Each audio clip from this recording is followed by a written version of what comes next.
बिस्मिल्लाहिर्रहमानिर्रहीम। अस्सलाम वालेकुम स्टूडेंट्स, आज इस वीडियो में हम बहुत ही इम्पोर्टेंट टॉपिक करने जा रहे हैं, that is symmetrical versus normal distribution.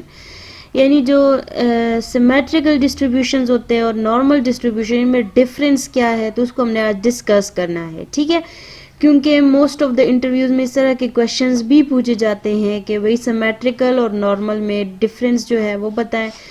तो सिमेट्रिकल क्या होता है स्टूडेंट्स? सिमेट्रिकल आपके पास वो डिस्ट्रीब्यूशंस होते हैं जहाँ पे स्क्यूनेस जीरो होता है, यानी नो स्क्यूनेस हो। जहाँ पे स्क्यूनेस हम कैसे मेजर करते हैं? स्क्यूनेस हम मेजर करते हैं by beta one. If beta one is equals to zero, इसका क्या मतलब होता है?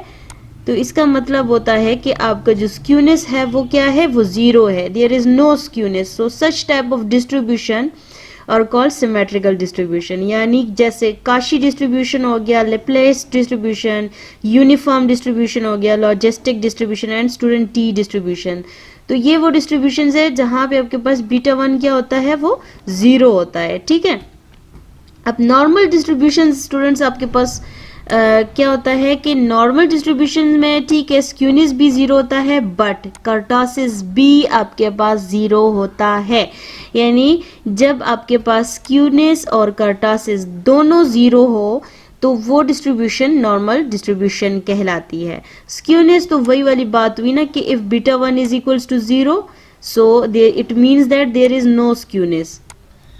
कर्टोसिस को हम कैसे मेजर करते हैं? कर्टोसिस को मेजर करते हैं by beta two.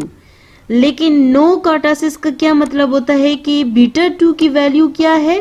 Beta two is equals to 3। यानी if beta two is equals to 3 then it means that there is no kurtosis.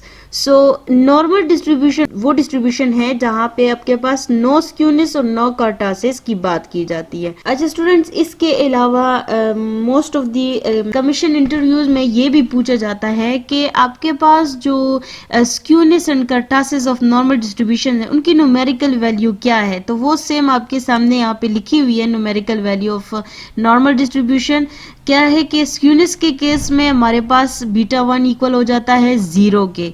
ऐसा क्यों होता है? क्योंकि देखिए स्क्यूनेस की जब हम बात करते हैं तो जो न्यूमरेटर होता है वहां पे आपके पास थर्ड मूवमेंट की जरूरत होती है, and we know that all odd order moment of normal distribution is zero. So वो जीरो हो जाता है, that's why beta one equal हो जाता है जीरो के। ठीक है, यानी यहाँ पे कोई स्क्यूनेस नहीं होती, तो इसी वजह से नॉर्मल डिस्ट्रीब्यूशन हमारे पास क्या होती है? सिमेट्रिकल होती है, बिल शेप्ड होती है।